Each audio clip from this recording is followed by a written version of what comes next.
Perkenalkan, nama saya Bante Parita dengan NIM C20124039. Jadi, saya di sini akan membahas materi tentang kelompok 1, yaitu globalisasi dan dampaknya terhadap kehidupan ekonomi global. Nah, jadi globalisasi itu bisa kita pahami sebagai proses di mana dunia itu jadi semakin terhubung. Sekarang, batas antar negara itu terasa makin dekat, apalagi dengan adanya teknologi seperti internet dan media sosial. Nah, globalisasi ini terjadi karena beberapa faktor. Yang paling utama itu adalah kemajuan teknologi. Sekarang kita bisa komunikasi, belajar, bahkan jualan ke luar negeri cuma lewat HP. Selain itu, ada juga perdagangan internasional. Jadi negara dia saling jual beli barang dan jasa. Ditambah lagi dengan adanya perusahaan multinasional, kebijakan pemerintah, dan juga pengaruh media sosial yang bikin budaya dari luar cepat masuk ke dalam negeri. Nah, globalisasi ini juga membawa perubahan besar di bidang ekonomi. Misalnya, sekarang pasar itu tidak hanya cuma lokal, tapi juga ada pasar global. Perusahaan juga menggunakan sistem produksi lintas negara dan muncul ekonomi digital seperti e-commerce. Contohnya itu kayak seperti Tokopedia dan Shopee. Nah, globalisasi itu tidak selalu berdampak positif. Di satu sisi, globalisasi dia bisa meningkatkan ekonomi dengan membuka peluang kerja dan mempermudah akses informasi. Tapi di sisi lain juga bisa menimbulkan kesenjangan ekonomi dengan mengancam budaya lokal dan membuat persaingan kerja jadi lebih ketat. Contohnya itu di Indonesia, UMKM sekarang punya peluang besar untuk jualan ke luar negeri lewat platform digital. Tapi mereka juga harus bersaing dengan produk luar yang kadang lebih murah. Jadi kesimpulannya itu globalisasi itu tidak bisa kita hindari. Yang bisa kita lakukan adalah mempersiapkan diri, meningkatkan skill, terutama di bidang digital, supaya kita bisa ikut bersaing tanpa kehilangan jati diri. Jadi mungkin itu saya materi yang bisa saya presentasikan untuk yang bisa saya jelaskan untuk kali ini. Selanjutnya di materi kedua.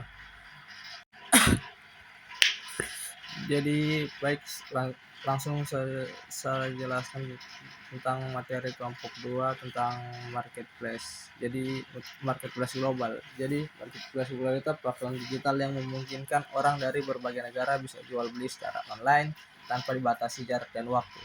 Nah, dengan adanya marketplace ini, sekarang siapa saja, baik usaha kecil maupun besar, bisa menjualnya produk ke pasar internasional dengan mudah. Nah, perkembangan marketplace global ini, dia tidak lepas dari kemajuan teknologi, terutama internet dan smartphone. Karena itu, aktivitas jual beli sekarang jadi lebih cepat, praktis, dan efisien. Kalau kita lihat secara global, setiap wilayah itu dia punya karakteristik marketplace yang berbeda-beda. Misalnya kayak Amerika Utara, marketplace sudah sangat maju dengan sistem logistik yang canggih dan daya beli masyarakat yang tinggi.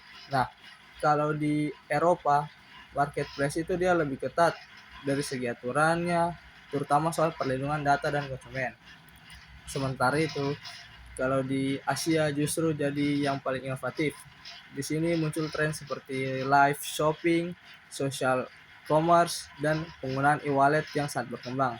Nah, sedangkan di Afrika dan Timur Tengah, marketplace ini dia masih berkembang, tapi punya potensi pertumbuhan yang sangat besar ke depannya. Selain itu, ada juga berbagai mode bisnis dalam marketplace seperti B2C dan C2C, dan yang memudahkan interaksi langsung antara penjual dan pembeli. Tapi di balik kemudahannya, marketplace global juga punya tantangan. Contohnya itu seperti perbedaan regulasi antar negara, persaingan yang semakin ketat, serta masalah keamanan transaksi dan perlindungan konsumen. Kedepannya, marketplace global akan terus berkembang. Trennya sekarang mengarah ke penggunaan teknologi seperti AI, pembayaran digital, dan pengalaman belanja yang lebih personal. Jadi, kesimpulan itu, marketplace global sudah mengubah cara kita berbisnis dan berbelanja. Dunia jadi lebih terhubung dan peluang bisnis jadi semakin luas. Tapi, tetap harus diimbangi dengan kesiapan menghadapi persaingan dan perubahan teknologi. mungkin itu saja yang bisa saya jelaskan untuk materi kelompok 2. Selanjutnya saya mungkin akan jelaskan di kelompok 3 lagi. Terima kasih. Baiklah, langsung saja ya saya lanjut dengan penjelasan dari kelompok 3, yaitu tentang sistem politik di suatu negara. Jadi dalam masa transisi itu negara itu mengalami perubahan besar, baik dari sistem politik, sistem ekonomi maupun hukumnya. Biasanya perubahan ini terjadi karena adanya reformasi, krisis atau pengaruh globalisasi. Nah, hal pertama yang dibahas adalah sistem politik. Di negara transisi, sistem politik biasanya berubah dari yang sebelumnya otoriter menuju lebih demokratis. Tapi proses ini tidak selalu mulus. Kadang muncul konflik politik atau ketidakstabilan. Kalau sistem politiknya stabil, pemerintah bisa membuat kebijakan pembangunan yang lebih jelas dan konsisten. Tapi kalau tidak stabil, kebijakan sering berubah-ubah dan membuat pembangunan jadi terlambat. Selanjutnya, sistem ekonomi negara transisi. Negara transisi umumnya berubah dari ekonomi terpusat ke ekonomi pasar atau campuran. Artinya, peran pemerintah mulai dikurangi dan sektor swasta lebih dilibatkan. Dampaknya, ekonomi bisa tumbuh lebih cepat karena adanya investasi dan inovasi. Tapi di sisi lain, bisa juga muncul masalah seperti pengangguran dan kesenjangan ekonomi. Lalu yang ketiga ada sistem hukum. Ini penting sekali karena berkaitan dengan keadilan dan ketidakpastian hukum. Kalau hukum berjalan dengan baik, investor itu dia akan lebih percaya untuk berinvestasi. Tapi kalau penegak hukum ini dia lemah atau ada korupsi, justru bisa menghambat perkembangan ekonomi. Selain itu, ada juga faktor lain yang mempengaruhi pembangunan ekonomi, seperti sumber daya manusianya, investasi, dan infrastrukturnya. Semua faktor ini saling berkaitan dengan sistem politik, ekonomi, dan hukum. Jadi, kesimpulan itu, keberhasilan pembangunan ekonomi di negara itu transisi sangat bergantung pada keseimbangan antara ketiga sistem tersebut. Kalau politik stabil, ekonomi berjalan dengan baik, dan hukum kuat, maka pembangunan bisa berjalan lebih optimal dan kesenjangan masyarakat semakin meningkat. Jadi mungkin itu saja yang bisa saya jelaskan dari kelompok 3. Selanjutnya mungkin saya bakal jelaskan materi dari kelompok 4. Terima kasih.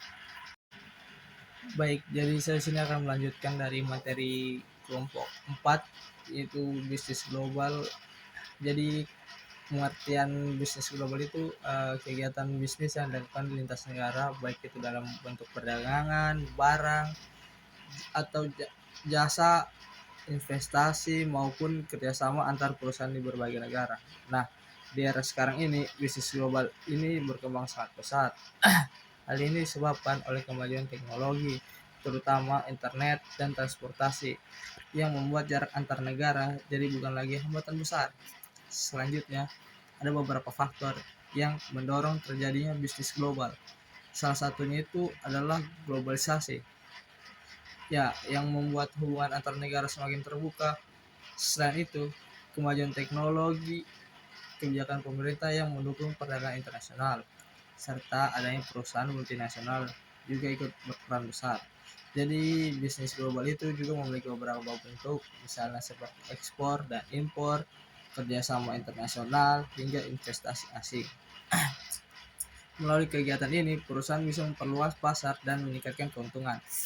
Tapi menjalankan bisnis global juga tidak selalu mudah. Ada beberapa tantangan yang harus dihadapi, seperti perbedaan budaya, perbedaan bahasa, perbedaan regulasi antar negara, serta fluktuasi nilai tukar mata uang.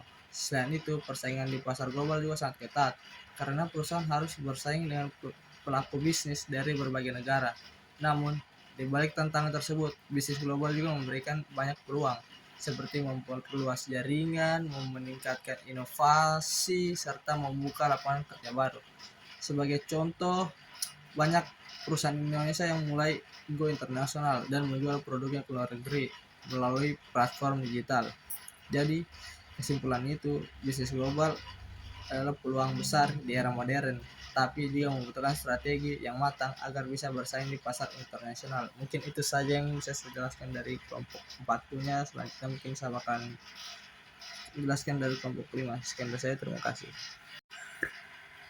Baik, selanjutnya jadi saya di sini akan menjelaskan materi kelompok 5 tentang lingkungan teknologi. Jadi langsung saja. Jadi lingkungan teknologi itu bisa kita pahami sebagai kondisi ekosistem yang berkaitan dengan penggunaan dan perkembangan teknologi dalam kehidupan sehari-hari kita. Nah, lingkungan ini mencakup banyak hal, mulai dari perangkat keras, perangkat lunak, jaringan internet, sampai faktor luar seperti kebijakan pemerintah dan perkembangan inovasi digital. Selanjutnya, kita bahas tentang perkembangan teknologi. Teknologi itu sebenarnya sudah berkembang sejak lama, mulai dari revolusi industri sampai sekarang masuk ke era digital. Nah, saat ini kita sudah berada di era modern yang ditandai dengan adanya internet serta kecerdasan buatan atau AI dan juga Internet of Things. Semua ini membuat aktivitas manusia jadi lebih cepat dan efisien. Nah, perkembangan teknologi ini tentu punya dampak dari sisi positif dan negatif. Dari sisi positifnya, teknologi memudahkan kita dalam mengakses informasi, meningkatkan produktivitas kerja, serta mempermudah komunikasi jarak jauh. Selain itu, teknologi juga membuka banyak peluang usaha seperti bisnis online dan e-commerce. Tapi di sisi lain ada juga dampak negatifnya. Misalnya, berkurangnya interaksi sosial secara langsung, penyebaran hoaks, serta risiko kesehatan akibat penggunaan gadget yang berlebihan. Bahkan dalam dunia kerja, teknologi juga bisa menggantikan tenaga manusia jika kita tidak mampu beradaptasinya. Selanjutnya kita masuk ke peluang dan tantangan teknologi. Peluangnya teknologi membuka banyak kesempatan di bidang ekonomi, pendidikan, dan dunia kerja. Misalnya, munculnya pekerjaan baru seperti digital marketing, programmer, dan data analis. Tapi tantangannya tidak sedikit, seperti adanya kesenjangan digital, masalah keamanan data, serta tuntutan untuk terus meningkatkan skill agar tidak tertinggal. Nah, jadi kesimpulan itu, teknologi itu sangat penting dalam kehidupan kita, namun kita harus bisa menggunakannya secara bijak supaya dampak positifnya bisa kita manfaatkan dan dampak negatifnya bisa kita hindari. Mungkin itu dari saya yang bisa saya jelaskan dari materi kelompok 5. Selanjutnya mungkin saya akan jelaskan di materi kelompok 6. Sekian dari saya, terima kasih. Baik, jadi saya di sini akan melanjutkan materi dari kelompok 6. Jadi sekarang ini perusahaan tidak cuma beroperasi dalam negeri, tapi juga sudah masuk ke berbagai negara. Nah, masalahnya setiap negara itu punya budaya, nilai, dan cara pandang yang berbeda. Jadi apa yang dianggap benar di satu tempat belum tentu dianggap benar di tempat lain. Disinilah pentingnya etika itu bisa dibilang sebagai pedoman tentang mana yang baik dan mana yang tidak dalam menjalankan bisnis. Dalam konteks global, perusahaan sering dihadapkan pada dua pilihan, mengikuti standar etika universal atau menyesuaikan budaya lokal, dan ini sering jadi dilema. Contohnya itu kayak ada di beberapa negara memberi hadiah dalam bisnis. Itu hal yang wajar sebagai bentuk menghormati relasi, tapi di negara lain hal yang seperti itu bisa dianggap sebagai suap. Jadi perusahaan harus benar-benar hati-hati dalam mengambil keputusan. Selain itu, tantangan lain dalam bisnis internasional adalah perbedaan aturan hukum, adanya praktik korupsi, sampai perlindungan tenaga kerja yang belum tentu sama di setiap negara. Di situ, negara dituntut untuk tetap menjaga etika walaupun situasinya tidak selalu ideal. Selanjutnya, ada yang namanya CSR atau Corporate Social Responsibility atau tanggung jawab sosial perusahaan. Ini adalah bentuk kepedulian perusahaan terhadap masyarakat dan lingkungan sekitar. Jadi, perusahaan tidak hanya fokus cari keuntungan, tapi juga memberikan dampak positif. Contohnya bisa kita lihat dari kasus PT Freeport Indonesia. Mereka sudah menjalankan berbagai program CSR, seperti di bidang pendidikan dan kesehatan. Tapi tetap ada kritik, terutama karena masyarakat lokal kurang merasa dilibatkan. Dari sini kita bisa belajar bahwa CSR tidak cukup hanya sekedar program, tapi harus benar-benar melibatkan masyarakat. Jadi kesimpulannya itu, etika dan tanggung jawab sosial itu sangat penting dalam bisnis global. Perusahaan harus bisa menyeimbangkan antara aturan global dan nilai lokal supaya bisnis bisa berjalan dengan baik dan berkelanjutan. Mungkin itu yang bisa saya jelaskan dari materi ini. Sekian dari saya. Wassalamualaikum warahmatullahi wabarakatuh.